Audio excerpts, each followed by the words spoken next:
I was born dead. And my mom always reminded me that I'm not like the others because the others, this is your second chance. You cannot mess around. You have to make every moment count. So that's what makes me different. You have to make every moment count.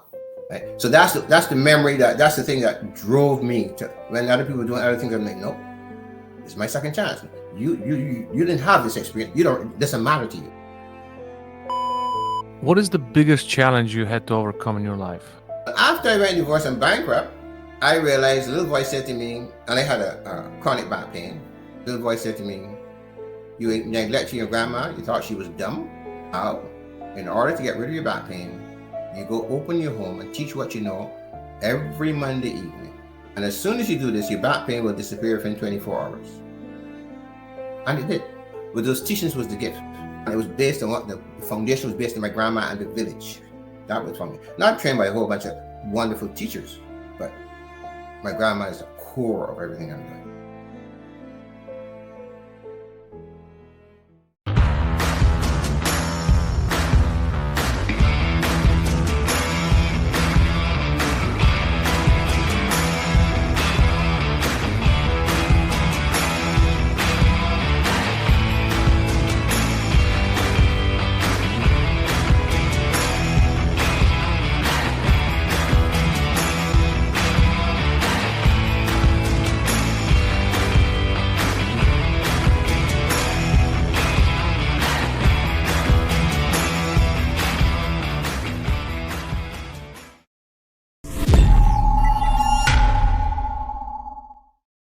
Good morning, everyone. Welcome to Chief Hero Professional Problem Solver, coming to you live for another episode of The Overcomers. Today, we have an incredible guest, very interesting guest, Cecil Mcintosh. He's a relaxation expert and he's a Barbadian spiritual teacher, author, immigrated to Canada from Barbados, age 20, where he was raised by his grandma and the village. After graduating from Ryerson University, he began his career in sales, always hustling work day, night, and again, and outperformed his peers and subsequently lost everything with divorce and bankruptcy in the same week.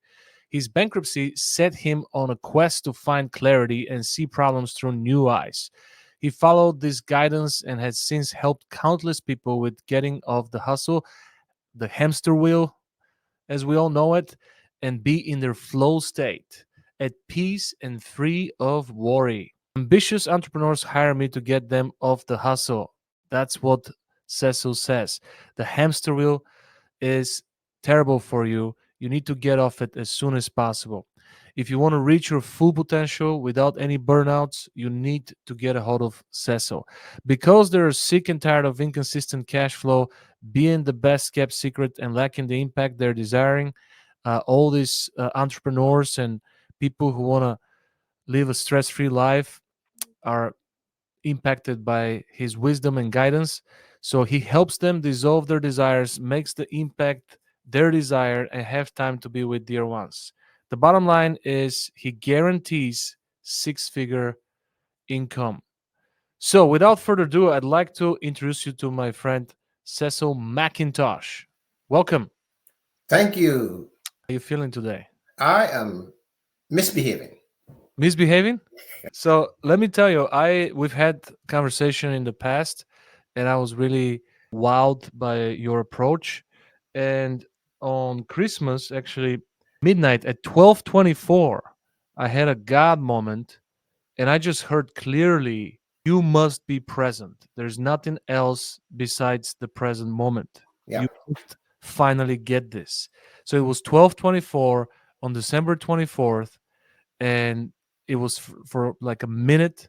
It was like very intense moment where God spoke clearly to me and said, "Don't worry about anything else, just be present, be in the now." And I immediately associated this moment with our conversation. I've talked to a lot of people, and I've interviewed some people that also preach being present and also talk about being now, but I've never met and talk to anybody who's as intense and as you are, and who had turned this into the mission of your life, and to really study the science of being present, because it's a skill that we need to develop. A lot of people um, are suffering with depression, which means living in the past. A lot of people suffer with anxiety, which means living in the future.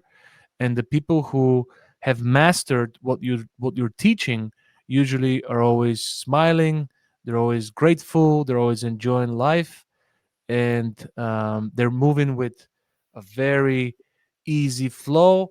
So I hope that our listeners are going to learn. We definitely have listeners who have been divorced. I come from a very toxic relationship.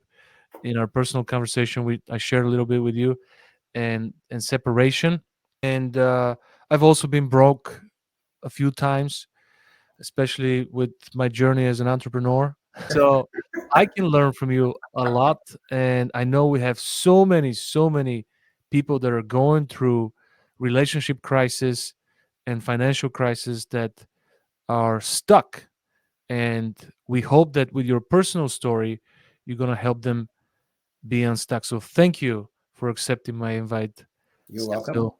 You're welcome. What a beautiful name, Macintosh, just Yeah, like the the, apple. the Apple Mac computer. So, by tradition, we start with a very good question. I believe that our greatness and our curse is passed by generations. So, I think that there's a ripple effect. So, what I would like to ask you is to start. First of all, I apologize for butchering Barbados, right? Did I pronounce it right? Well, well, this was beautiful about it. It shows you're not perfect. This is not a perfect word. Thank you. Yeah. Barbados, right? Yes, yes. But it's harder to say Barbadian. Oh, it's not that bad. Barbadian. You're Barbadian. Yeah. But you see, the point is, Valco, it doesn't matter. You made an attempt to use. So that's why I'm saying this is not about being perfect. This is what life is not about being perfect. You know what I'm saying? It's about, okay, Cecil, I butchered your name. Tell me how to pronounce it. Yes, exactly. I'm used to it. People butcher my name all the time. So, my first question to you is, take us back to one generation before your parents. Who are your grandparents? What do you remember about them? Are there any warnings, any great advices that you learned from them, any principles, any examples that you follow until today? And Yes. then take Go us ahead. take us from your grandparents to your parents. Share with us what their profession was, what their purpose was, some of the warnings that you learned from, and some of the examples. Okay. My grandma, I was raised by my grandma in the village. What that means is that if my grandma was not around, there were 7 elders in the village. And if I did anything, those elders could spank me and discipline me the way my grandma would. Mm. And if I complained to my grandma, she'd give me another discipline. So, so my to dig potatoes. What I mean, she used to go into the ground and dig potatoes, ground provisions, right? And she was, but anything that was in season, peas, whatever, she would reap and she would sell. So she always had money. She always had something to do. So I became her apprentice. So on Saturday morning, that's when she had the store, and she had there's something called black pudding and sauce, and it was a lot of preparation. And so I was there as her assistant. I wanted to play cricket, but she would say to me, "I can play cricket after I helped her." Well, you can't fight with grandma, so I never really played cricket. Anyhow, what happened is my parents were in England, and they came back. My mom came back. My dad came to Canada and brought her home. And when I came to Canada, I knew it would be the last time I would ever see my grandma because I know her age, etc., etc. But here are some of the things she taught me. She taught me that you can do anything you want to do.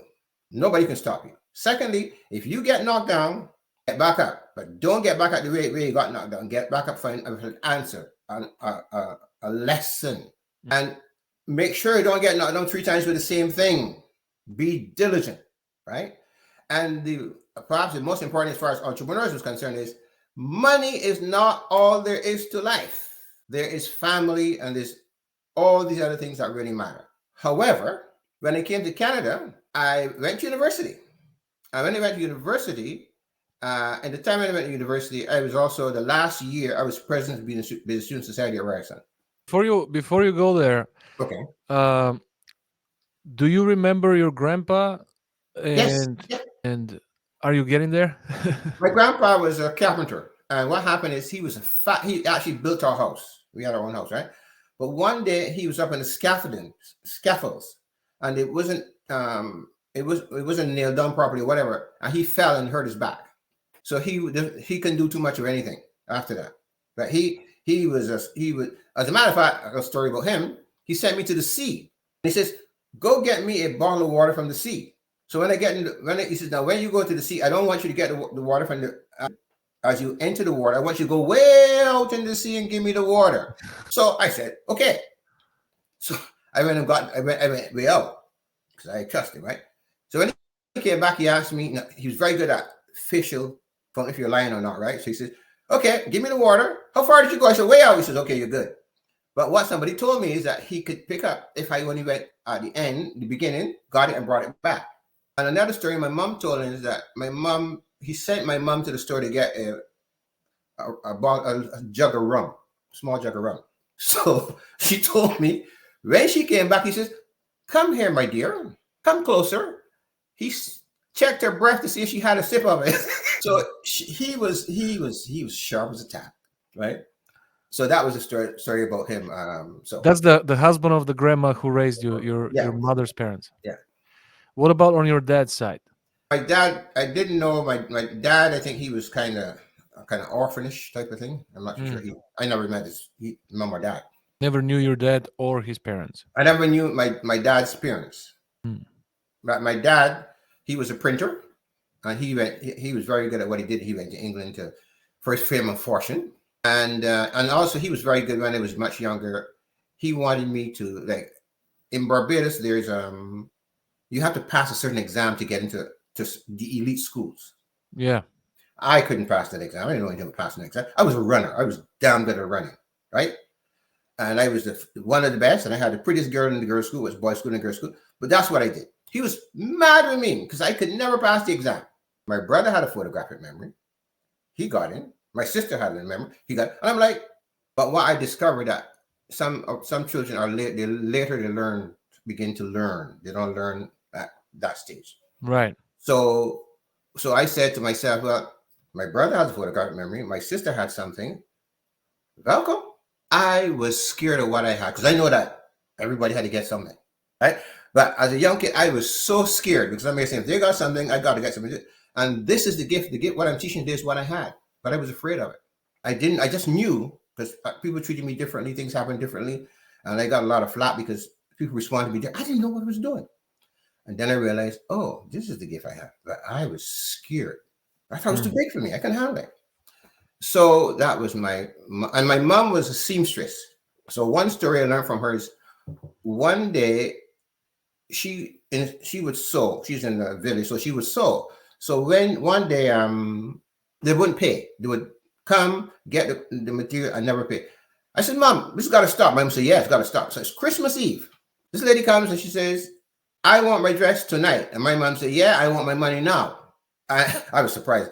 And she says, and she says to my mommy, "How soon you gonna get it back?" Mommy says, "In an hour." I said, "Mommy, you crazy?" She says, "You and I gonna make this dress." Because at the time they had the machines where they had the foot, and you put the foot on it. You put the foot on it. I was put my foot on the machine. So I'm there with my mom because my mom could look at you without anything and cut your dress. So my mom said, "Okay, 1 hour." I said, "Mom," she says, "Yeah, you and I." So I am there with my mom now, right?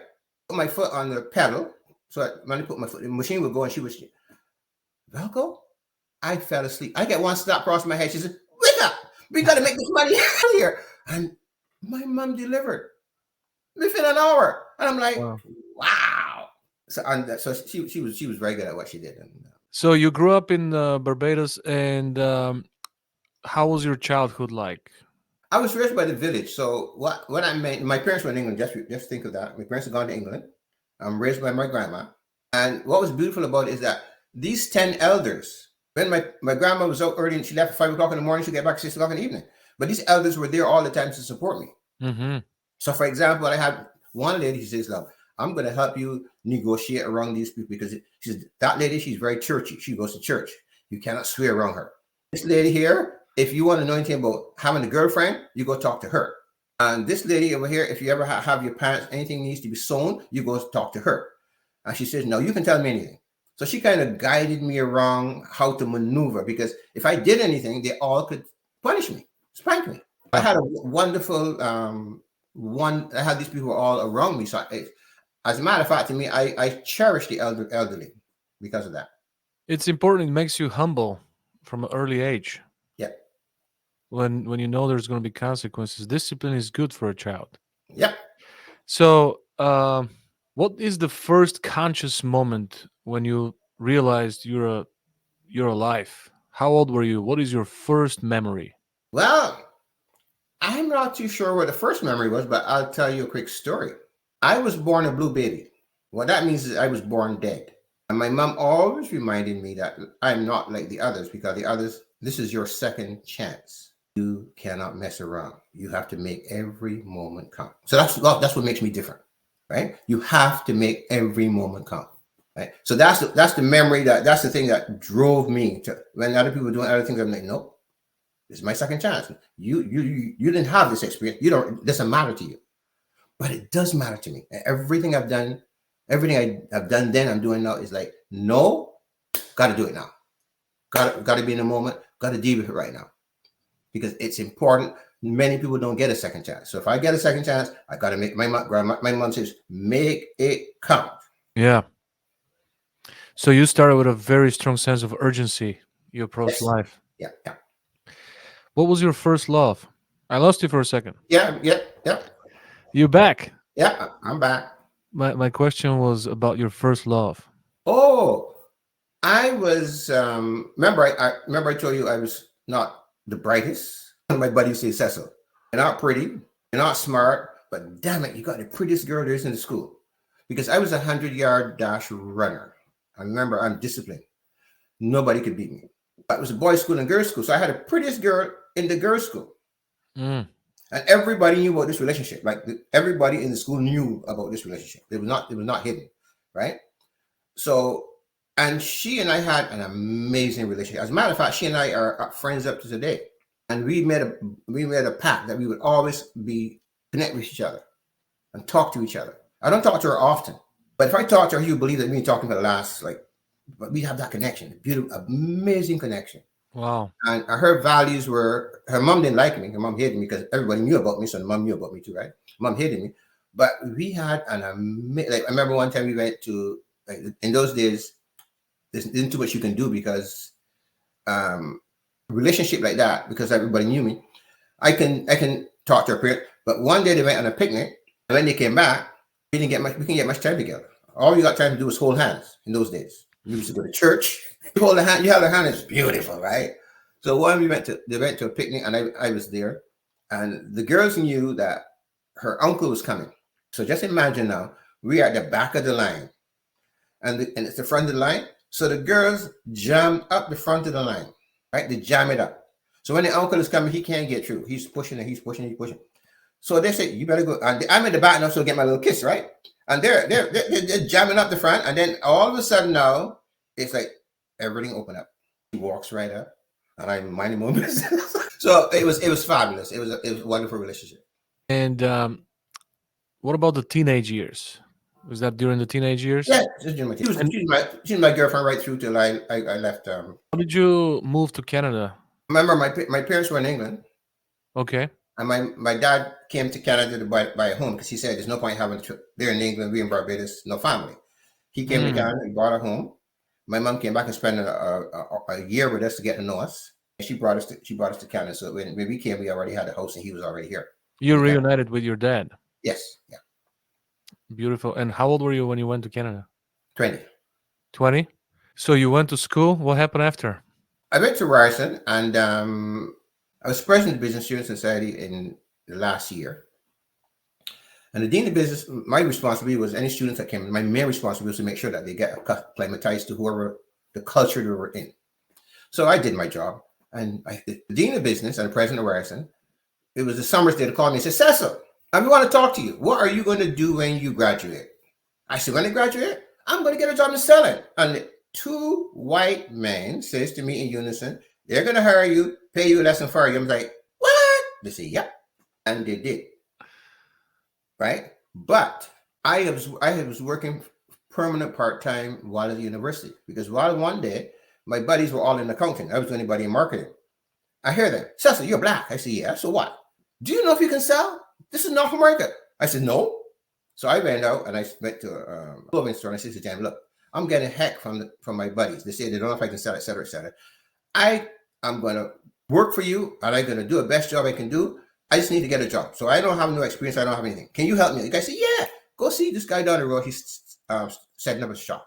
So I worked there 4 years permanent part-time, Thursdays, Friday, and Saturday. I didn't have no university fund. I worked.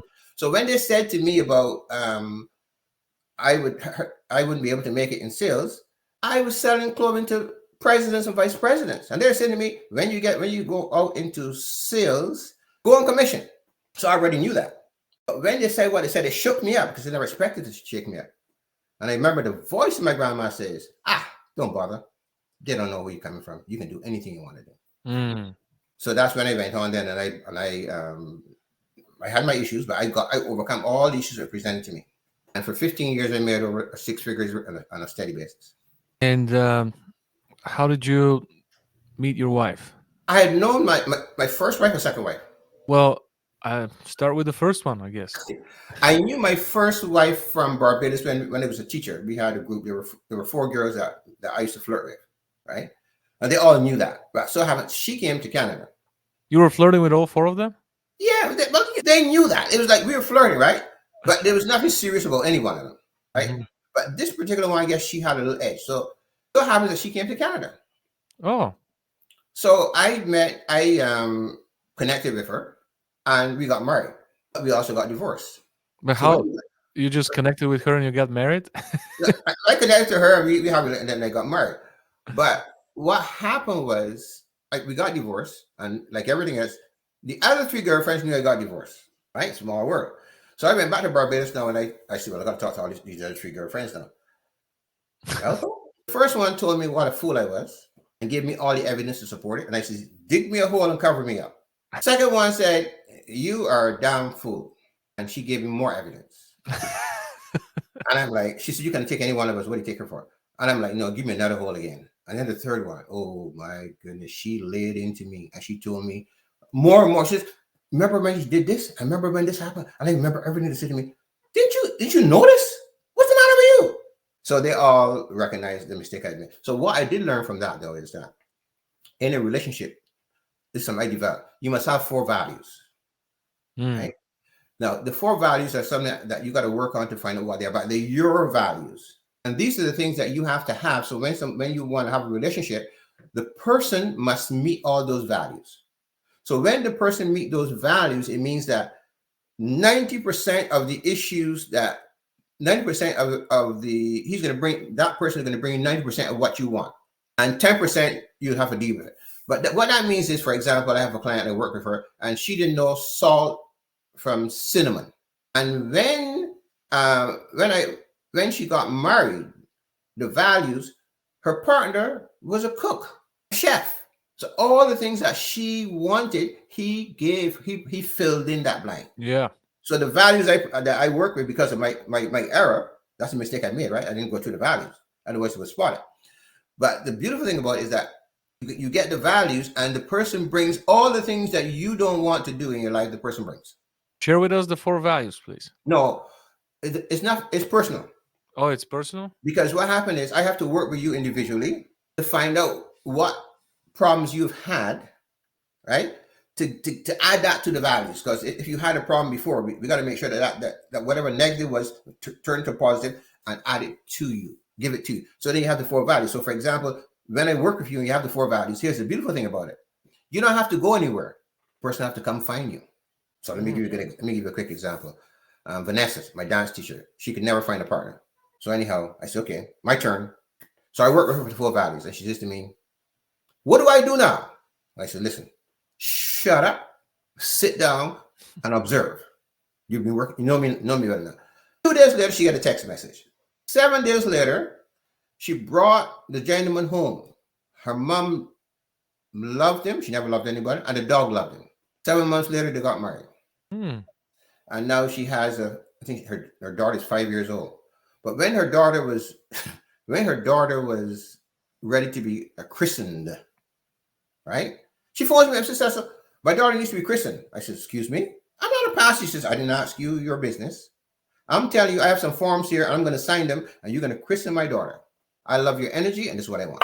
I'm sure our viewers are hungry to learn the formula, at least give them the concept, the structure. No, let me explain something to you. The mistake that we make is we into too much cookie cutter thing, right? We live life like a guru says this, and you try to follow the guru, but you're not like the guru. You don't have what the guru has. So this is specific and custom made to each person. There's no shortcut here. So people are looking for cookie cutter. The guru says this is what he said. No, you are individual. You are unique, right? So you need people who come into to have the uniqueness to match your uniqueness. You just can't take it and take anything, right? So it has to come out of you. I get it out of you, then give it to you, and then it works. But it can't give it to anybody because each individual is different. This is what's beautiful about what I'm doing here. We forget sometimes that we are unique. We try to blend in with everybody else and neglect our uniqueness, right? Because every one of us as entrepreneurs has an amazing gift. We kind of look at somebody else over there who might be doing something else and doing well, making lots of money, but you forget who you are. You try to follow that person and sacrifice who you are. So what I teach is no. You're going to figure out who you are. You're going to do what you have. It's going to be a different route, but you're going to be good at it because there's only one of you. Good. Well, what is the biggest challenge you had to overcome in your life, or a few of them? My biggest challenge was when I went to university. Remember, the dean of business, the president Ryerson says to me, okay, Cecil, you're black, they're going to fire you, pay you less than fire you. So my biggest challenge was initially to get over that. And when I got fired, I got a program, and in the program they taught me how to create a approach where I would be in demand. Taught me how to do this. I'd be in demand. So people were calling me every day, offering me jobs.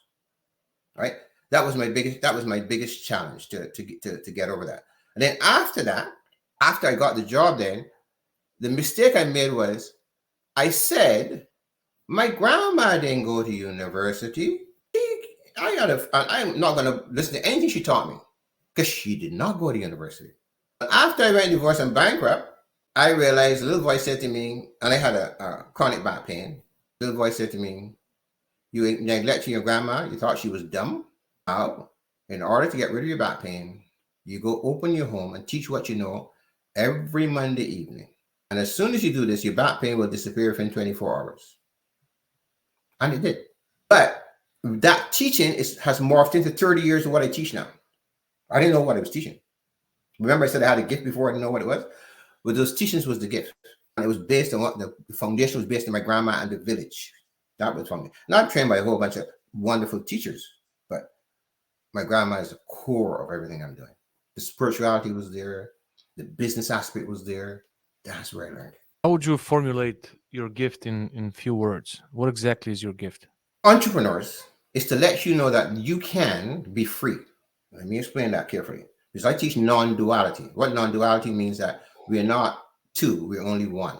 But because we think that we're different, that's why I say take your relationship. You will have problems in your relationship because you think your wife is different from you. In non-duality, there's no two, there's one. And if you want a good example of that, if you met a friend you haven't seen for many years, all of a sudden you guys meet at 9 o'clock in the morning, and it's 6 o'clock in the evening, you say, what happened? Where did time go? Right? But we don't recognize that. We don't recognize that we think that we're separate from each other. It's like the dress up doll, right? We are pure, but we dress up the doll. And we look at the doll dressed up, but that's all an illusion. The doll is plain. So when you understand that in a non-dual sense where you're one, then if I'm one and you're one, then you can't harm me. I can't harm you.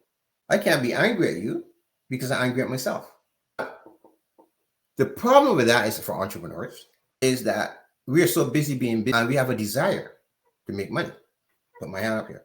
What happened is, my problem was I got so attached to my desire that I forgot about everybody and everything. So my divorce was my fault, really, because I was just interested. I'm not interested in anything else. Tell me I can't make money, I got to prove my point. But that's the mistake I made. I crossed the line. I wanted too much. I got greedy. So when you get a desire, the problem with desire is you want more and more and more and more. And the more you have, the more you want. That's the problem, right? So what I teach you is that you need to lose that desire. Doesn't matter what it is. Because the desire is based on thoughts. Thoughts meaning I got to make more money. It's just a thought. You got to lose that desire. When you lose that desire, there's nothing. But you have everything. Everything is nothing. Yes. No, nothing. No. Nothing gives your. Okay, let me put it this way. If there are no thoughts, okay, let me give you a good example. Let's say that you had a problem with somebody, or think of a problem you have. You don't have to tell me. You just think of a problem you have, right? Think of a problem. I don't want to get involved in it, but I'm going to demonstrate to you without even knowing what you're talking about. So you got a problem? Oh, yeah. Good. Here's what I want you to do. Velko, I want you to lose all thoughts, feelings, sensations, perceptions of regarding to that problem. Lose everything. Thoughts, feelings, sensations, perception. And I want you to have no desire at all. Right? Tell me what's left. No desire at all? That's right. No, you can't have no desire, and you have no thoughts about anything, no feelings about anything, no perception about anything, nothing. And no desire. What's left? Nothing. Thank you. That's who you are. You see? Because when you have nothing, there are no thoughts. You can't fight with anybody. There's nothing to fight about. That's your purity. That's the pure state. That is what being in the moment is. You hear about it, now you know what it feels like. People talk about it.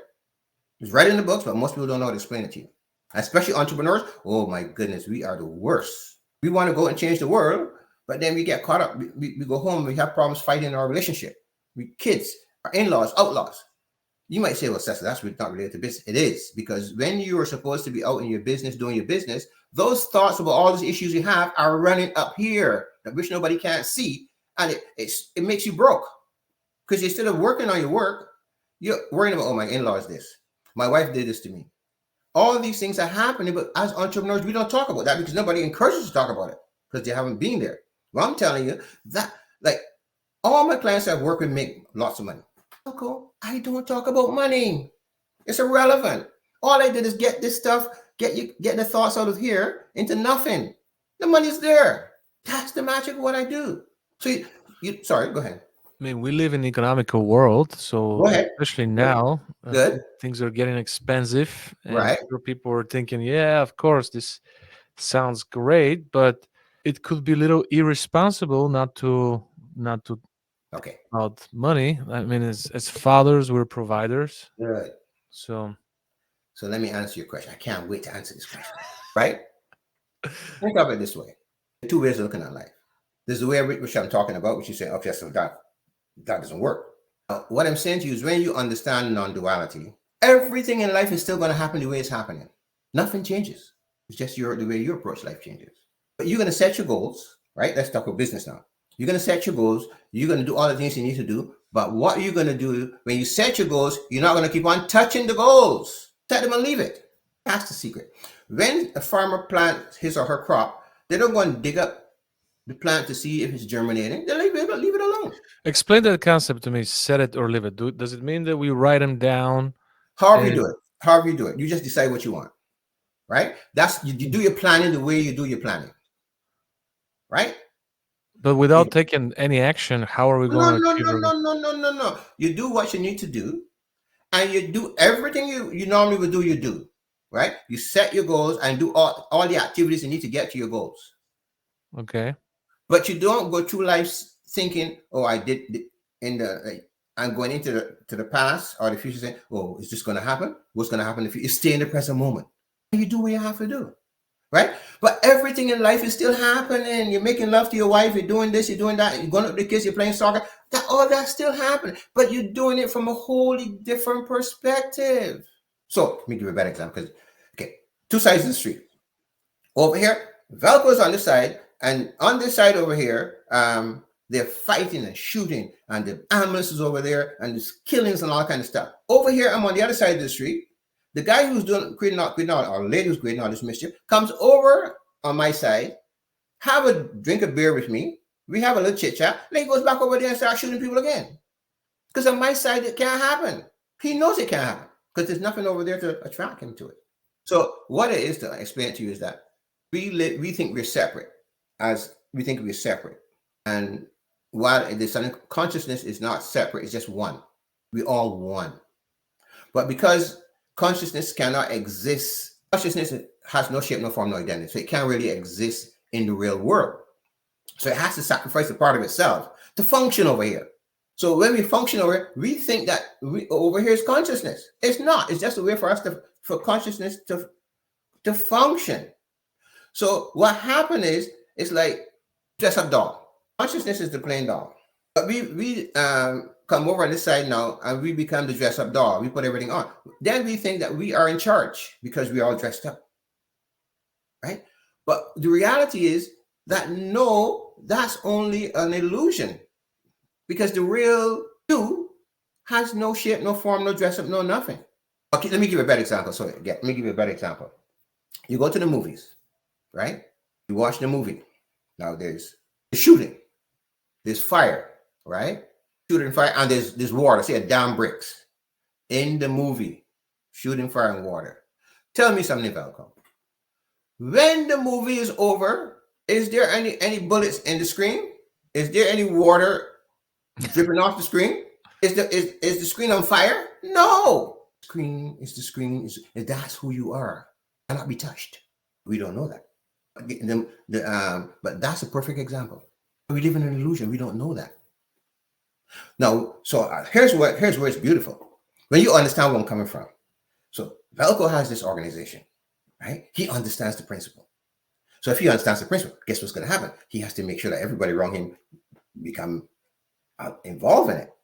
Why? Because when everybody's involved in it, even down to the janitor, everybody has a say. You don't see anybody as subject and object. You're no better than anybody else. So everybody is flowing on that vibration. Can you imagine how much more profitable your business would be when everybody is on the same page? And there's no, I don't care if you're a janitor, you get the same respect as the president. There's no disrespect here and say, oh, he's just a janitor. No, he have a degree in this and that. No. Everybody sees everybody's the same. That's why we have these wars. That's why we have religions. That's why we always have fighting. That's why in relationships we have this issue, because you think you're different from the partner, your partner thinks you're different from you. That's the issue. The moment that you guys recognize that you're one, trust me, when you're down, that partner is going to know that they're down too. If you're more advanced than the other one, and your job is to bring that person up. That's the beauty of it. So in that state now, you don't worry anymore. There's no anxiety anymore. There's no impatience anymore. Because when you see people, you recognize that within yourself. And you realize they don't know any better. It's just a conditioning. Because we're conditioned, if you think about it, we're conditioned to behave a certain way. Right? So for example, if I say to you, well, Cecil, I'm angry at somebody. Right? You say I'm angry with my wife, for example. I would say to you, okay, Velcro, let me ask you a question. You're 2 months old. Can you be angry at your wife? What are you going to say? If I was 2 months old? Yeah. Can you be angry at your wife? No, I'm not aware of. Thank you. The problem is you weren't angry at your wife at 2 months old because you were pure. But the church, school, society, you became conditioned to behave a certain way. Yeah. But you were not always like that. I learned from the world. That's the worst teacher. Right. So what I'm saying is that's the problem.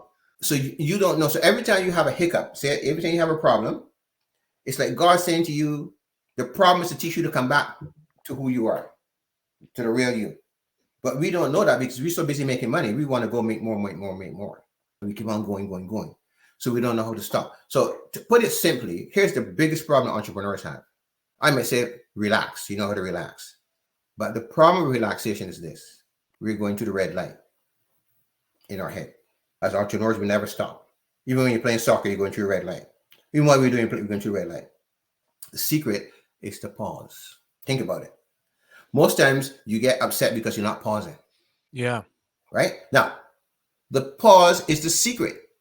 Everybody talk relaxation, this and this and this, but they never tell you have to pause. Entrepreneurs don't know they're supposed to pause. If they pause, that's the magic. In the Bible, it's called sila, to pause. Right. We know about it intellectually, but we're not doing it. I've been doing this for 30 years now. We're not doing everything people talk. Hold on a sec here. You got upset with somebody? I say, okay, go back there right now. Tell me something. Did you pause when the person said that to you? Oh shit, no. So what I Yeah. teach you, the first thing I teach you is how to expect people to disrupt you, right? Be proactive. No. I expect people to upset you. Yes, see, you take it away. Expect her to upset you because it's more difficult in that case. And to pause first before you do anything. Pause first. Proactive, forget about proactive. You ain't got proactive yet. Pause means, remember they asked you when you go back, what's there? Nothing. Pause means nothing. Pause means in the we're not doing it. We bypass it, like we go to the red light in our mind. And it creates all kinds of havoc. So what I teach you is I teach you how to pause. I spend like 2-3 months teaching you how to pause. You have to learn how to pause to get anything in life you want, because that's the secret. But more people go to yoga, and when they finish, yoga is great. They come out of yoga, something's happened. What happened? They got upset. Forget to pause. That's the magic of everything. I'm pausing, and when you pause, guess what? You're back to your original self. Aha. The pause takes you right back home. To when you were 2 years old and nothing was happening. That's the magic of the pause. But think of how many times we're not pausing. We're running to the red light, bam, bam, bam, and creating all kinds of havoc. I work with over 2,000 heart, stroke, and cancer patients in hospitals. Spent 3 minutes by the bedside and said to me, Cecil, I said, why are you in here? Well, the general response was, I never thought I would be in here. I'll make all the money, then I'll pause. But I didn't use the word pause, but then I'll relax. And that's the challenge we have. It's not about making the money. Money's there for all of us in everything we're doing. But the secret that nobody's talking about is that, well, you got to pause. It's too simple. It's too easy. Yeah. All the gurus tell the same thing. I went to this thing where there were 6 millionaires. It was, I'm like, yeah, you're a millionaire. But see, because nobody didn't recognize me because I'm going in, I'm talking, and I talk to each one of them. And I say, no, I want you to do this exercise. And don't do the exercise.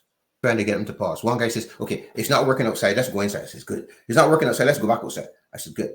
Then what I did, though, I didn't disrespect him. I allowed them to get out of it gracefully.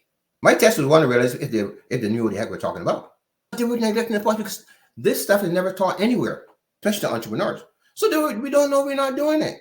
So most entrepreneurs make good money, including myself. But when it comes to in their business life, for example, they're good. They're awesome. But you know what happened? When they get home, I have one lady, she's phenomenal. When she gets home, she binge eats. Emotional eating. Yes. When it was in sales, most of the ladies in sales will go retail shopping, right?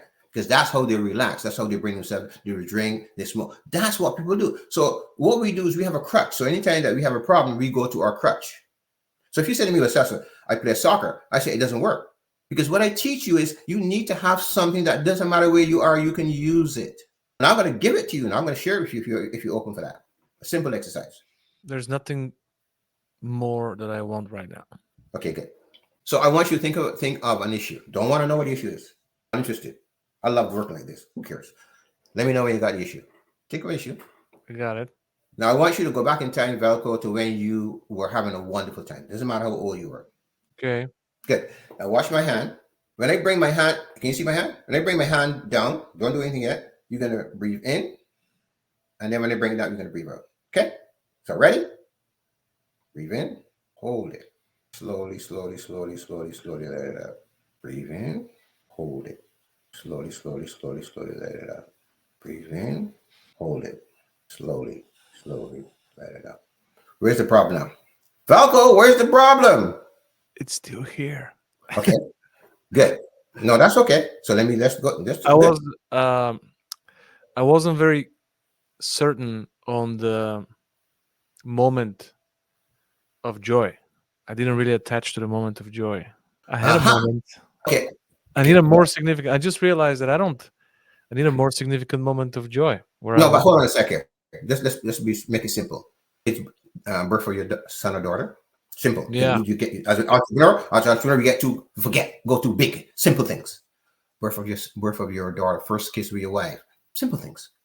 Or a game you playing soccer when you were a little kid and it was amazing. Just simple little things. Don't get too fancy on me.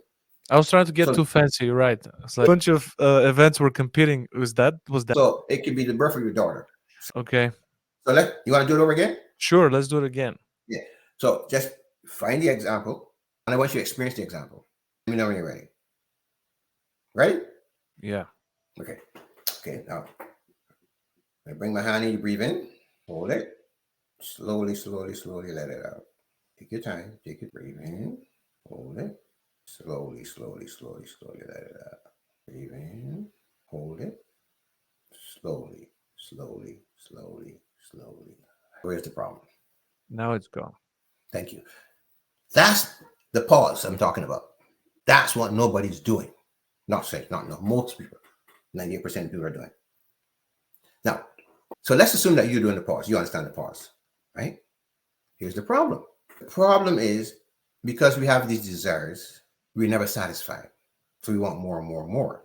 So the problem with the pause is we are not doing it consistent. It's not permanent. It's not a permanent pause. So although you understand it now intellectually, you're doing it, I feel better. But most of my clients do. I say, okay, hang on a second. No, you understand it. I need that 6 or 12 weeks with you now to make sure that you implement it. It becomes a part of you.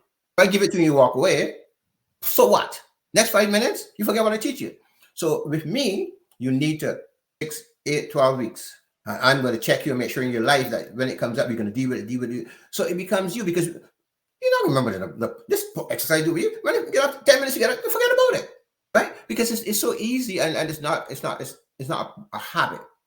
It's not even in your awareness. This is the problem entrepreneurs have. Because if we got more entrepreneurs to be like this, to pause and we call it being in the moment. That's what I mean by being in the moment. But you have to start out being in the moment first before you can do anything else. This is the first step, but nobody's talking about this step. You have to relax. I like the word relax because I'm a relaxation expert. Teach the author, but that's what you have to do. You have to relax first. And most guys come to me and I go to gym. I says, you go to gym? He says, how long do you spend in the gym? And I say, hold on a second here. I'm going to give you an exercise. You can do the exercise before you go to the gym. It takes 10 minutes, right?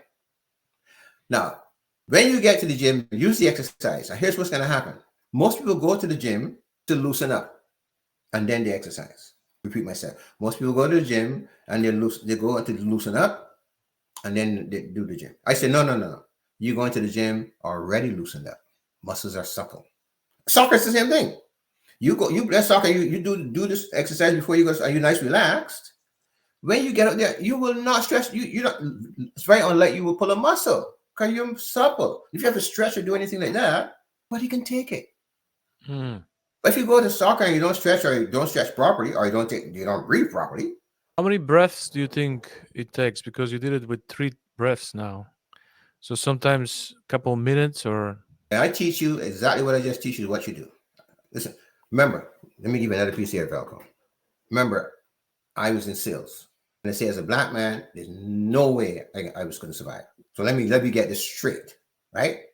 And I said, my grandmother said, I can do anything I want to do. We're going to see who's going to do it, right? So in sales, and one day I was in sales site, and I saw these 2 gentlemen sitting. I said, well, wait, excuse me. These 2 guys don't know anything about selling. He said that they don't. I said, why you have them here? He said, they're placeholders. I said, so what? How are you going to pay a placeholder? He said, no, we're not paying placeholder. You're one of the producers. You have to sell for yourself and both of them. I said, and if I don't, should we get rid of you and get somebody else? I said, oh shit. That's the way to do it. So here's a secret. Everything I do is done from a perspective of working on commission and making decisions. It has to be quick. It has to be efficient, and it has to be practical. I'm dealing with entrepreneurs. It has to be practical. Otherwise, you're not going to do it. So everything I teach is, bam. When you in a sales call or whatever, or say your wife gives you a hard time, you got to go to work. What are you going to do? How are you going to share out of that? You can spend the whole day with that, or you're going to say, bam, order, and you carry on with your life. That's what I do. That's how I teach you. This is just my special way of looking at life. So it's not a long time to do this. Like, give a good example. As long as you're attached to that moment of joy, it doesn't take a long time. You're right. Right. No, not you attach the moment of joy is to get you to come into it, but then you still have to do the breathing. Right. So let me give a good example. I had a great client of mine. He's in Australia, and he's a millionaire. We were working, and there was a court case, and we decided we're going to go to court. Never go to court again with anybody. Never again. Things change. He had a $130,000 bond in the court. So he's working. Now he's in Australia. I'm here. At that time, there was no cell phones. I used a landline. I get a phone call from him in Australia. He says, I'm in court. So what the heck are you doing in court? He says, my mother. I said, what case? He said, oh, shucks. I said, what happened? He says, they're asking for $1 million. I said, that's what we're going to lose this thing. I said, no, we're not going to. I says, you know, I have a $30,000 bond in the court. I said, yeah. I said, here's what you do. You go back in that court, sit down. You send the light, the way I teach you. Just go back in there, sit down. Well, he goes back in the court and he sits down and do what he knew the exercise, right? That's the exercise. I get a phone call. I don't know when I get a phone call. He said, Cecil, you just saved me $870,000. I said, what do you mean? They took the bond I had in the court. Don't you ever teach that to anybody else? See what I mean by quick, right? See on something I mean by quick? When you get yourself in a jam, you can't wait too long. You have to have something done. Everything I design, I'm blessed to design, is like that. The problem is not the quickness of it. The problem is for you is to make it a permanent thing instead of a temporary thing. To make you to work it and work it and work it so that it becomes a permanent. It happens all the time instead of up and down. So that's what, and non-duality is all about living in that place where it's always the same. Do you react to people who are provoking you with anger? Welcome. I don't know what that is. Pause. I don't know what it is. They cannot provoke me. That's their perspective of life. Nobody can provoke you. You interpret what they say as a provocation because of your thoughts. Yeah, see now, let me back up now. Piece missing here. You don't know who your enemy is. You need to know who your enemy. So when the question you ask is, the enemy is your thoughts. When somebody attempt to provoke you, it's only a thought. You respond to the thought. Like if I say, like, Velcro, you're an idiot, right? In your thinking, how do you think an idiot? Right? It's only a thought. It's their opinion. Don't touch it. As long as you don't touch it, there's nothing there. Nobody can provoke you. Nobody can get you angry. It's your thinking that makes it so. Nothing can upset you. Nothing, and nobody can upset you. When you understand the non-dual way of living. Because you realize somebody upsets your system, you know something, you say, oh my goodness, they're living in ignorance. They don't know any better. You know that you and they're one. They don't know that, so you always live in ignorance. So you let it go by. Is there any moment in your life that you could go back to and either relive that moment, observe it, kind of like Back to the Future, or edit your actions or behavior? What will that moment be? There's no, okay, let me answer it this way. I don't deal with the past. I have nothing to do with the past. Past is spilt milk. It's totally irrelevant. It's not going to get you anywhere. Let me give you another way now. So that I have to give it to you a more practical way because you're an entrepreneur. And you're in the moment now, right? Can you step back into the past? If I'm in the moment? No, can you step back into the past? No. Thank you. So why you want me to go back there then? The past does not exist. I had a daughter and she had some mental issues. She was brilliant and they gave her a promotion, anything. And she went to all these psychiatrists and everything. And so I'm like, so I went with her and I said, you know what she was doing? Falco? She was so brilliant that she could go and take one-on-one and make it 20. That's the way she was living her life. Never in the present moment. Always in the future. That's why she had a problem. I spotted it. I said, I showed her what to do. And all of a sudden, everything stopped. Because the other gift I have is whatever issue you have, right? I can help you clean it up in a flash. I can help you resolve it in a flash. Remember, commission sales, you had to sell. So when people come to me to pay me the good money, I'm saying, no. I'm not messing around here. I can guarantee my work because it's got to work. If it doesn't work, I shouldn't be paid. That's the way I function. So explain the concept with the future. When you set up your goals, do you plan that you want those things in the present? Yes. And The plan is done in the present. Everything's done in the present. There's no future here. Whatever you plan is done now. And then you detach yourself from the results? Yes. No, you detach yourself from the planning. You detach yourself from the desire of the planning. So you make your plans and if you plan it, you want something. Repeat that. If you plan something, you have a desire, an outcome. Right. So if you go through life planning and then this is my outcome, okay, I want to get married, this is my outcome, and I was again attached to it. When I'm going to get married, that's in the future. It doesn't exist. So you plan and stay in the now and let it go and get out of the way. God will take care of you. Conscious, whatever you come from will take care of it. Doesn't matter. But you have to let it go. Don't touch it. You let go of the desire. Yes. This is taking me a little bit to understand.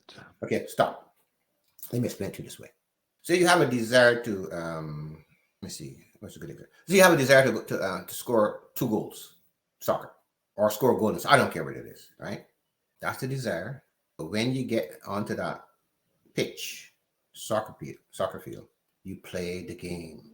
You just play the game. That's it. Give it all you got in the present moment. But if you go to desire, you can go into the future. And then you can confront the net, and the thought is going to come in, and you kick the ball over the net. It's the thought that creates the problem. Right? So what I'm saying, set the desire, and you set the goal and leave it, the outcome. Desire is the thought. The only thing you can have that's going to create the problem is the thought is going to create the desire. So you are in front of the goal net, and all of a sudden you think about scoring 3 goals. That thought is going to throw you off balance because you move from the now into the future. Sometimes before the game, I visualize goals that I've scored in the past. Right. That's fine. And sometimes I score exactly the same goals. Good. But you see, when you do that, you didn't touch it. You don't know that. I'm just giving you the background of what you're doing that you don't know. We do all these things because it's nothing new. What I'm teaching you is nothing new. We're doing it all the time, but nobody explained it to us. And we don't know how to bottle it. I teach you how to bottle it. We're doing it all the time. Every one of us, that's why I love entrepreneurs. We do it all the time, but we're ignorant of what we're doing. We inconsistent cash flow, right? Because we don't recognize, oh, I'm touching it, right? Oh, it's a thought. As long as you recognize the thought, game over. If you don't recognize the thought, you go down the rabbit hole. Especially let's say being in a relationship with your wife, our wife or our in-laws or outlaws, that kind of stuff, our brothers and sisters. Who are the outlaws? Brothers and sisters, you down the rabbit hole because the thought's going to come up, right? And then that is going to disrupt your business life because see you have with in-laws, outlaws, whoever, and it comes up, and you're doing a business call or whatever, and the thought comes in, and you go touch the thought, you're not productive anymore. For the whole damn day, not productive. It creates the wrong emotion, then we get stuck in that thought. Right. And if you think about this now, it takes us away from taking the necessary action. Bingo. Because we're not in the now anymore. We're dreaming in the fantasy world. And that's where a cash flow goes up and down. That's why we have health issues, right? That's why most of us don't eat properly. Most of us don't take care of our self-care properly. Most of us don't sleep properly, right? Most of us are not making enough money because some thought comes up and it trips you up. And the opportunity is somebody, like this morning, you call me, bam. You notice I make sure I demonstrate to you this morning what's happening. I didn't blink. I'm here. That's what I'm talking about. I'm like, how dare he call me at the last minute? No, that thought didn't even come in. Falco calls me. Falco needs help. Remember, you and I are one. You call me. I say he needs some help. Me go deliver it. Because you and I are one. If I was thinking differently, I would tell you to hell next week or something like that after Christmas. But this is an example of where I'm coming from. You had a situation. I am you or me and I you. Let's help each other. So we always helping each other out. We're not doing anything for anybody. We are all one. So my whole thing is to have a place where entrepreneurs become free, where there are no thoughts, no feelings, no sensation, no desires, no nothing, and they're just living abundantly. No fighting, no competition. Everybody's helping everybody else out, right? And your relationship with your wife and your family is just magnificent. That's what non-duality is all about. Who do you think is programming us? Who do you think is conditioning us? Conditioning comes from your thoughts. What you think is where your conditioning comes from. It's just a thought. It's just your enemy. You got to remember that. Your enemy is your thoughts. First realization is that we're not our thoughts. Bingo. But it's not easy. It's not very easy to understand that in the real world. Because somebody come along and do something like, especially take your wife do something, piss you off, and like, huh? So are you someone that uses your thoughts for specific outcome, or you get rid of your thoughts altogether? I don't get rid of them. I don't touch them. They come in. Remember, they are coming in. Oh, you observe them. But you don't jump. It's kind of like the way I visualize it's like a river, and they keep going, and you can choose to jump in the river, or choose to stay out of it Yes. and just watch it pass Yes. by. Yes. Exactly. So a better example would be clouds in the sky. You see the sky, you see the clouds. Velcro, have you ever seen the cloud come with a big stick, the sky come with a big stick and chase the clouds away? Hell no. The sky doesn't care. Clouds come and go. The sky says, who cares? Couldn't care. But the secret is we lack awareness. We No do. problem. We lack awareness. So let me give you a good example of awareness. This lady used to live in a village, and she had a river right beside her house, so she didn't have a shower. So when she wanted to wash her hair, she just she got naked and dive into the river. It's just all private, right? So she moves to the city, and when she moves to the city now, like 7 days she didn't wash her hair. She's complaining, "Oh my goodness, my hair's dirty. I can't wash my hair." So there was a wise man in the village, and said, "Go see that wise man. He can help you." He's like, "Yes, come and see the wise man." "Wise man, sister, tell me something. You live in an apartment?" She said, "Yeah." He said, "Is there a washroom? Is there a face basin where you can wash your face?" "Yeah." "Is there a toilet?" She said, "Yeah." He says, "Is there a shower curtain? A curtain like a shower curtain there?" She said, "Yeah." He said, "Do me a favor. I want you to go back home. When you get back home, I want you to pull that shower curtain and then come back and tell me what happened." She was so excited. There was a shower. I was so excited. Oh my goodness. My prayers have been answered. That's awareness. We live a shower curtain. We have to draw back the curtain, but we don't know the curtain is there. We can't draw it. We're not even aware it's there, so we can't draw it back. So that's what I teach you. I teach you to be more aware of what's going on around you. It's the lack of awareness is where the problem comes in. It's not understanding that thoughts are creating all kinds of problems. When you become aware of that, man, you're smart enough to know to deal with that. As an entrepreneur, hell, you kick some butt with those thoughts. Because hell, you're not gonna mess up my life. But we don't know that. I've been going suffering. What are some great questions our viewers can ask themselves to be more self-aware? They can't ask questions to be more self-aware. Let me explain to you why. You first have to learn to pause. If you don't pause, your cup is full. Right? So you have to somewhere find a way to empty out that cup before you can even think of pausing, because you don't know you're pausing. So the cup is full, you're toast. You don't know anything. So and I know that when people come to me and say, I have high blood pressure, I can't sleep, I got this. I fix that in this flash. So know all that happened. The cup is full. Back is against the wall. They don't know what to do. So I said, okay, Cecil, I feel better now. Okay, Cecil, I don't have a problem anymore. I said, because we have no awareness of what we're doing. A and B, we don't know our thoughts. That the bottom line is we don't know who the culprit is. The culprit is running our lives. And we're intelligent people. I got a lady, and she worked with me for 6 years. She's a doctor. Her brother is a surgeon, and she is in the family, so she wants to be just like the brother. She wants to prove to people that she's just as good as the brother. She's not a doctor. She has a doctorate, not right. She wants to prove it, but so I'm working with her, and I'm trying to help her. But she's so determined that she's going to be just as good as the brother or not, that she does not do the pausing. 6 years she didn't do the pausing. I did my best to help her. She was more important. I've got to be just my brother. My thoughts running all the time. I'm going to prove to him I'm just as good as him, because he was giving her hell. Yeah, look at you. You don't have anything. She has a beautiful program. Welcome. That's a stroke. Wow. So that's contradicting with the non-duality you're teaching. Competition is not good. Got a stroke. No, but she got a stroke. But we got a stroke because she refused to pause. Right? Another time I caught her way back when, she says to me, I thought she was writing a book, and I spoke to her. And I says to her, when last did you take a pause? Falco, she took a deep breath. She says, 3 months ago. We're not aware that we're doing it. This is the challenge. Right? Yeah. As smart as we are, this little thing, we're not aware we're doing it. And it's preventing us from getting what we want to. It's this the problem. We don't know that because it's not in our awareness.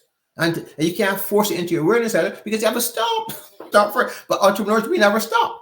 Another guy hired me, and he was like $10 million in the bank, and he hired me for 2 days flew me down to Florida, and I worked with him, and the guy had 3 heart attacks. Wow. He took me for lunch, never ate. He just put his fork in the food, never ate. And he fired me. In other words, after I finished with him, I never see him. He says to my friend, I don't like him. He solved problems. When I go to other people, I'm the boss. I tell him what to do and whatever. I can't tell him anything. I don't like him. He never spoke to me again. Another lady, she came to me, she says to me, she was 70, and she says to me, at that time, people used to come to my house, right? She says, whatever you do today, do not make me feel intimate, right? She had a problem with her husband. Now, you don't walk into my house and tell me what I can do and what I can do. It ain't going to happen. So, did my work, and I said to her, okay, how are you feeling now? She says, good. I said, how's the head? The head is good. How's the shoulders? Shoulders are good. How are the boobs? Oh, boy, the boobs are nice. How's the tummy? Tummy's nice. How's the private area? You son of a bitch. So, I left it alone. I saw her about 10 years later. Remember, it was a Boxing Day, and I went to get a pair of shoes. And when I went, she was sitting in the mall back. She saw me, and she wouldn't say a word to me. But when I came back, because the interesting thing too is, I teach you how to listen to. When I went to the mall, I was told, all these shoe stores, I was told which shoe store to go to. So I passed all the shoe stores. I went to this particular shoe store. I was supposed to meet her, right?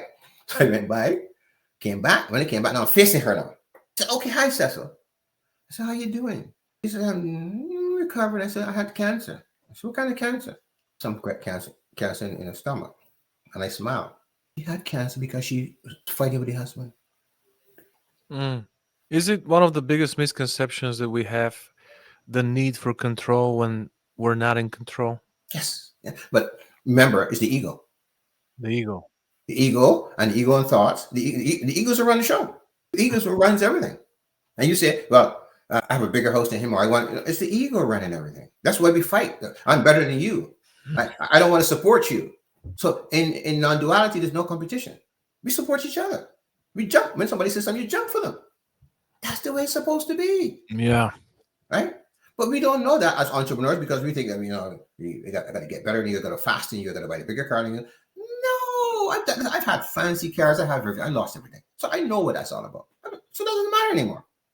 I'm saying to you, because I did that, you don't have to go do the same thing too. You don't have to go through the pain and suffering I went through. I went through it to teach, but you don't have to go through it too. But most people don't understand it and don't know this, especially entrepreneurs. You are not going to go to entrepreneur and open up to anybody, especially your personal stuff, because you don't know if that person can help you. If you open up and they can't help you, you will never open up to anybody else. But that's why I'm here. What do you value the most? What are your core values? My core values is love, happiness, and freedom. You need to be free to be able to. How do you define freedom? Freedom is when you don't get attached to your thoughts. Freedom is when you listen. Freedom is when you get out of the way and allow God to do his or her thing. You're not in charge anymore. Well, I'm gonna write the email this way. I'm gonna do it this way, right? No, you get out of the way, and guess what? You're gonna get an email coming through the email, which is exactly what you email you want. You just copy it. You have to get out of the way. You have to learn that you are no longer in control and get out of the way. It's magical. What turns up when you get out of the way? What if people are struggling with that, like this lady that couldn't get out of her way and allow the ego dominate? What are some practical tips to win the war over the ego? Nope. You have your journey, and you're gonna have to keep on doing it till you learn your lesson. There's no tips for anything. She got all the tips you need to have. Something called listening, and you have to become aware. And if you don't do it, you'll pay for it. That's just the consequences. That's the consequence of the journey. You can't force anybody to get something right. It's their journey. It's my journey. Because I went to get divorced and bankruptcy. So I'm a perfect example. Everybody says to me, slow down. I said, slow down? I'm relaxed. Hell, I did the same thing too. In my ignorance, I didn't know any better. So anybody I work with, I trust them. And I don't tell them what to do. I point them where they're supposed to go. I don't tell you what to do. I point you. Falco, what's your thoughts? I point you. If you listen, you listen. If you say he's full of shit, right? I point you, right? I have a gentleman I work with, and he's like, he doesn't listen to anything I say. I teach him how to relax. He says, Cecil, man, I go smoke my marijuana. Now, if you work with me, I'm not saying that you shouldn't smoke, but if you work with me, you don't necessarily have to have coffee in the morning to get me up. You don't have to smoke marijuana. You don't have to have edibles. That's your choice, right? That's the kind of work I do. What I teach you is that when I work with you, you don't need anything to do anything because you have everything.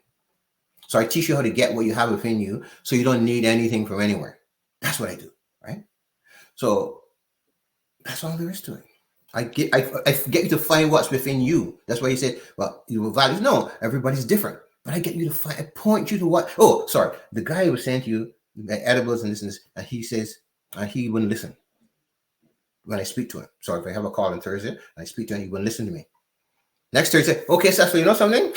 I met somebody yesterday. I know everything you told me last Thursday. They confirmed it. Well, this is, it's a form of surrendering, but to a different spirit.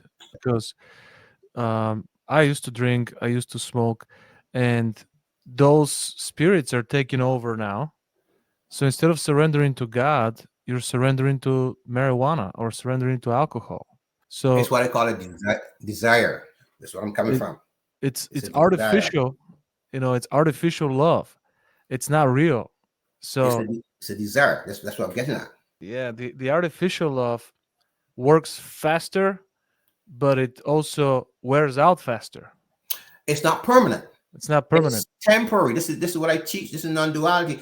Everything is temporary. And it's some bad side effects too. Yes. So it affects your health. It affects your relationship. It affects how much money you make. Right? It affects a whole bunch of stuff. So if you were to quantify how much damage it's doing to you, you can't put a price to it. Or food, like you were giving an example of food. Yeah. Food becomes your idol. Right. But if you quantify all the side effects of it or the positive effects of it, it's priceless. Yeah. Because then you don't have any issues about anything. With you could surrender to the spirit of God fast, just as fast as artificial love. You can, Yes. If you open, if you open it. let's be clean here. If you open for it, you do it. Because, and not only that, it's all natural. Yeah. It's effortless. It's going to eliminate the fighting and the screaming and the shouting. Let me give you a good example. Sorry, you had a question. Do you think that you would be way more impactful if you teach larger amount of people, because people don't know that this is a very niche thing that people don't realize. So if you have a bigger platform where you can just share those basic principles, and then people still work with you individually for their personal values, I think you'll be way more impactful if you make your platform a little bit more public. Well, I just joined a program where they're gonna help me set up my a podcast, right? But Who's gonna what is there to set up? Don't Oh, judge. no. I mean, there's a way. There's a way. They have a special way of doing it. When I get into it, I'll share with you. Okay. But what I'm saying is that secret is you have to find the right audience. You got to find a little hanging fruit first, right? Then you can build. So, for example, somebody says to me, "Who's your best client?" Because my best client was a man. He was a phenomenal. He was like a sponge, right? Everything he wanted, a relationship, money, health, works, right? But somebody says, "Yeah, but how did the man get to know you?" He was referred by a woman. He says, "Well, your clients are women, and most men ain't going to come that way. But if the women say come, they'll come." I said, "Oops, didn't know that." So what I've discovered here is that I need to be focused on entrepreneurs who are ambitious, and in the ambition, they get sidetracked with all the things that are going on, and they suffer. This is ideal for that person, because when I explain, "Oh my goodness, I'm doing that," huh? Bingo, they'll fly. So I have to be very careful with my description of my audience, because as you said, not everybody's interested. But entrepreneurs, yes. But what kind of entrepreneurs are we looking for? Ones who are ambitious and the one that they really have a desire, they really want to make a change in the world, but damn it, they get stuck. They don't know what caused them to stop. And then they got to deal with the wife and the in-laws and the outlaws and all the things, the children and all this kind of stuff. And then everything is only temporary. They have a drink, they want to have a drink. They have sex, they want more sex. Everything they do, they want more. But it's not lasting. So now when they discover this part now, no desires and everything goes smoothly, and they get out of the way and just sit back and then they're like, whoa. So the secret is the audience as well. What is one thing that you're fighting as a distraction? It's a distraction. What is distracting you? Nothing. The only thing the only thing that was distracting me was not understanding who to target. So I spent a lot of time talking about this, but I realized that most entrepreneurs didn't understand what the heck I was talking about. So what you're getting is I don't know, learn how to explain it. But I think you need to target the world and the people who who question you are going to get an opportunity to learn. I think the more you're challenged, the better. And the people that really need one-on-one are still going to reach out. Thank you. What I I think you're discovered, going to get there faster. Plus, you'll be doing service to the world. You'll be sharing your gift from God with the world. well, what I discovered is this. I just made this discovery about 3 weeks ago. I need to have half day workshops.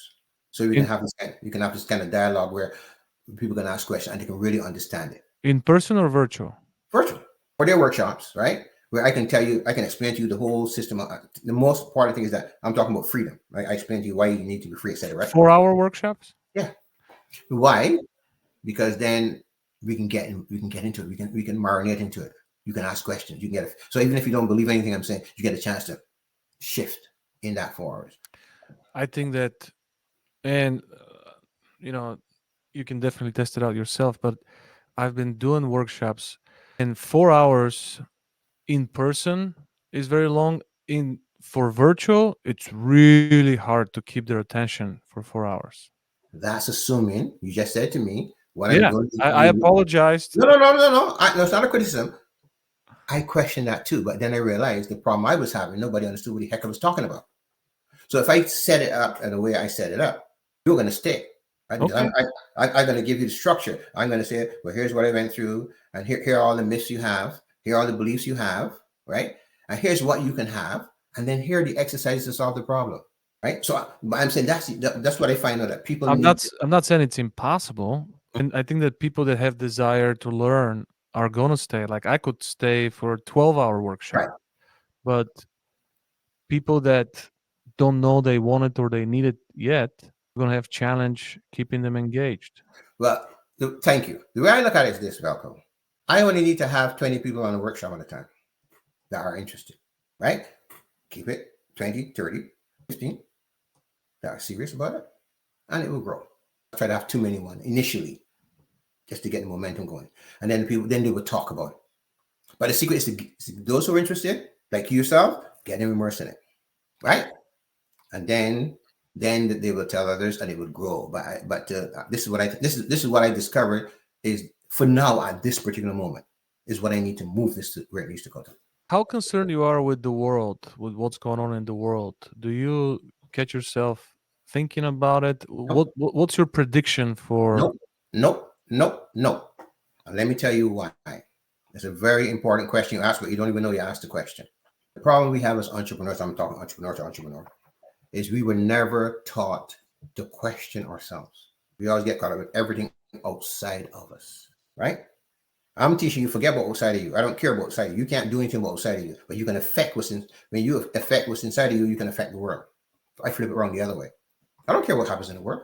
I have no say. I have no control over that. But if I talk to you and you come inside and you understand it's my thoughts and this, and you acknowledge that, then you're going to want to do it and share it with more people and share it with more people. That's the way we're going to affect change. But if you go in the world the way it is, now forget it. Who cares? No, it's not my problem. I What do can't you, do about it. what do you, I feel sorry for people who are hurting. Don't get me wrong. Don't think I'm callous and cold. But at the same time, I can't help them. But I can help those who are interested to help me move it on. what do you think happens after we die? Interesting question. Were you born? We're born after we die? Were you born? Was I born? Yeah. Mhm. Wasn't I? Did your parents know the time when you were conceived? Did my parents, Did your parents know the time when you were conceived? when I was conceived? They don't know. No, what I'm saying is they don't know anything. Your parents don't know anything. It happened, but they don't know anything about it. Right. Some So parents can probably. yeah, but you were not born, so you can't die. But I know that might be crossing the lines with certain religious beliefs and that kind of. So that can get tricky. But I'm Well, just saying, if I got you into a more detail, you'd be able to. I don't care about religions. I care about the truth. Well, that's where I'm coming from.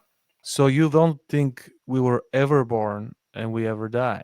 No This beginning, no end? conscious. Oh no, you're going to the Bible now. Hit me with the Bible now. You come right back to me. What look what kind of thing is this?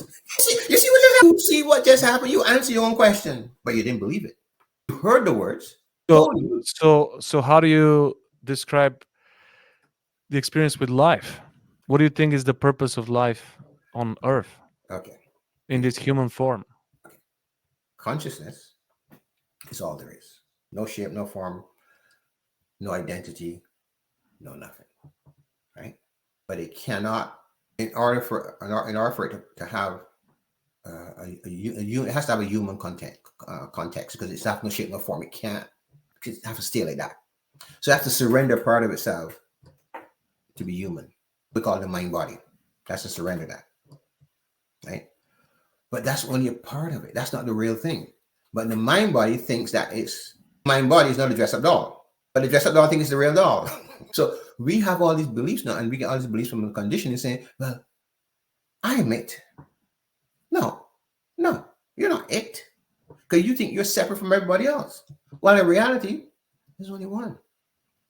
But so in order to function, in order for manifestation to happen, the separate self has to be here to do all those things, all the manifestation, all that kind of stuff. So let's say your soul never dies, right? Um, when this body dies, do you think that you could have another experience in another body at some point? Well, there will be. See, there'll always be experience in other bodies. That's the thing is, there always experience in other bodies. But the point is that there's only consciousness. That's the secret. So whether you become another body or not, it's irrelevant because it's still consciousness. Different shape, different form. It's still consciousness. But the secret is that we are, and when we are consciousness, when we understand we are consciousness, when we understand that it's like the screen in the movie, when we understand that's all there is to life, well, what do we need to know? Everything else is an illusion. But because of our ego and our thoughts, we think it's real. So let's get that in there. So when you die, people are going to be looking for No, not when I die. When I don't, you don't die. when the body Oh, now we talking. when the body It goes back. That's what's it? Ashes to ashes, whatever. It goes back where it came from. people are going to be looking for you. They'll be like, "Where's Cecil now?" Now, the problem with a lot of religions and a lot of people think that they should, if they're down here on earth, down here on earth, they have to go do good. I mean, they do good to go to heaven, right? That's some quotation marks, right? Right. No, we're living right now. This is it. There's no anything else. We're living it right now. That's what I teach. So when the body dies, what Nobody happens? does. Nobody does. Would you still have conscious? Would you still be part of this? Consciousness is still there. Yes. Your original was consciousness. Would you be aware of yourself? It doesn't matter. Consciousness, not self. It's consciousness. Every consciousness is all only one thing. Only one. All of us belong to this one thing. You're not 7 or 8 million billion consciousness. Is one. We all one. So how do you imagine your experience after your body dies? The music stops and there's nothing?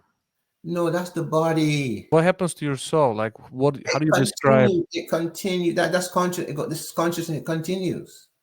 where? It's consciousness. It was conscious in the beginning. It surrendered a part of consciousness in order to become the body, separate self. So the body dies. Body dies and then do you still have awareness of your soul? Are you like, "Hey, this is me," or me is No, you gone? just know me is one. There's only one. There's no me, no separation here. Like for example, there's no Velcro, the soccer player, right? There's no Velcro, the dad, no Velcro, the husband.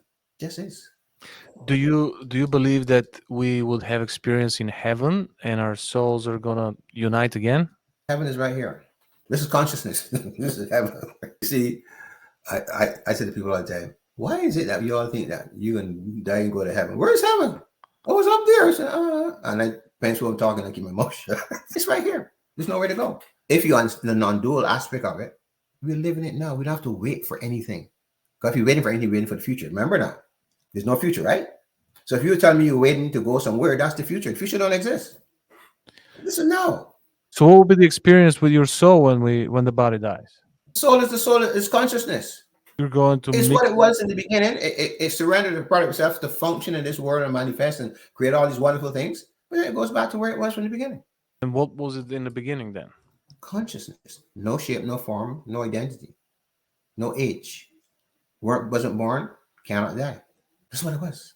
You just told me no beginning, no end. You the one brought it up, not me. Oh, look at me. You said no beginning, no end, and then you asked me all these questions. I'm like, Falco, come on. Have you seen those videos with people who have experienced death, like near death experience, and they have left their body, and they describe these vivid pictures of heaven? Is that just in their mind, or it really exists? All I'm saying to you is, if it exists, it exists in consciousness. Everything exists in consciousness. Whatever exists is in consciousness, because consciousness is the only thing that exists. So whatever is happening in consciousness. Right? There's nothing else. Remember, consciousness is it, and consciousness, right? But whatever's happening in consciousness. Because if it doesn't happen in consciousness, then we're separate. We're two. Everything happens in consciousness. Every movement you make is happening in consciousness. But you might say, well, you think it is body. Yeah. How would you describe and define consciousness to a 6-year-old kid? I would say that consciousness is like the dress-up doll. Dressed up dog? Doll. Dressed up doll? Okay. You have a doll, and it's pure, simple doll. Then you go to the store and you get all these things somebody give you a gift about, and you dress it up. And you play with it. Put different shapes on it, different forms. But at the end of the day, what did you start it with? A plain doll. That's how I would explain it. So this is the body is the doll? Dress up doll, yeah. And because if you think about it, the body, everything is impermanent. Think about it. Everything you do is impermanent. Every desire you have is impermanent. It don't last very long. Right? Think about it. You're fighting and screaming and shouting. You get angry. Consciousness don't know what that is all about. You get angry, as I mentioned to you, because of your thoughts. Because if you're 2 months old or whatever, you can't get angry at nobody. So it's the thoughts and the conditioning that make it seems as though it's real. Like it can't be real because you didn't have it when you were 2 months old. So how come all of a sudden now, because you get older, it become real? Excuse me? Impossible. You have a whole bunch of thoughts, and then you have a bunch of desires. Desires where the problem is. Because the more you want, the more you seek. The more you want, the more you seek. The more you want, the more you seek. But at the end of the day, you're still not happy. So you work hard and say, oh, when I work hard, at the end of the day, I'm going to relax. How can you relax when you're tired? Desire is to work hard. Then all of a sudden, the consequence, you're tired. Or you can't sleep. So you want to continue living like that all the time? In a cycle, in a circle, right? Chasing this and chasing that. When you get it, still not happy. You have sex, okay, great, have sex. Then what happens after you have sex? You want more. But still, then you get more, you still want more. So it's like, what I'm saying is consciousness is where there's there's permanence. It's not something that you have to be chasing all the time. There's no chasing because the ego wants more. Ego is greedy and it wants more and more and more. When it comes to consciousness, it's like you're always satisfied. What is the purpose of the ego? Why do we have ego? Well, you have the ego so that you can it allows you to go and create things and manifest things and think about things, and that's what ego does. The challenge is you have to learn to, in my context, not go keep on chasing, not keep on getting attached to things. Because with the ego, you tend to overdo everything. So it's a tool that we can control. We must be in charge of it, not allow it to control us. It's driving the bus. It's always driving our bus. Do you believe in aliens? Whatever aliens are, is a part of consciousness. Everything is a part of consciousness. It doesn't matter. Different forms, part of consciousness. Do you believe we went to the moon? Yes, we went to the moon because that was a manifestation of the separate self. That happened. No, that happened. That's reality. It happened. We went to the moon. It happened. But what I'm saying is, where we get the problem is that's what we're here. That's what the body's here for. Do all this manifestation, do all that kind of stuff. But what happens? We get so attached to it. We get greedy. We want more. If we did it and we just left it alone, it'd be beautiful. Why can't we go again? Why don't we go again? Oh, I don't know, but I'm saying there's always, whether it's the moon or it's always a desire to have more. That's all I'm saying. There's always a desire to have more of everything. While in the context of consciousness, there's no need for any more because you have everything. You have everything you need. But consciousness needs the body to function. It needs that part. And you said no beginning, no end. So you keep on answering the question, asking. You have the answer and asking me the question. That's not fair. This has been a great conversation. My pleasure. I really am grateful for your input, and it's a great way to start the new year with your advice, with your insight. how can people find you and how can people sign up for opportunity to work with you? I have a book. I have an ebook called, you can go to cecilebook.com. It's all one word. CECIL, ebook.com. It's called Draw Back the Veil, but that's the name that if you type in cecilebook.com, but all the letters together, yes, then you will get the book and you download and read it. It's just 31 pages. And basically what we're talking about, it gives you, it kind of reinforces what I'm talking about. And you read the book, and I also have classes if you want to, you can join classes if you choose to join classes. And then there's, you can connect with me. You find somewhere in there to connect with me. My website is cecilmcintosh.com, so it doesn't matter how you want to look at it. What's your website? CecilMcintosh.com? .com. It's the same as my name, right? So if they want to go, they can go there.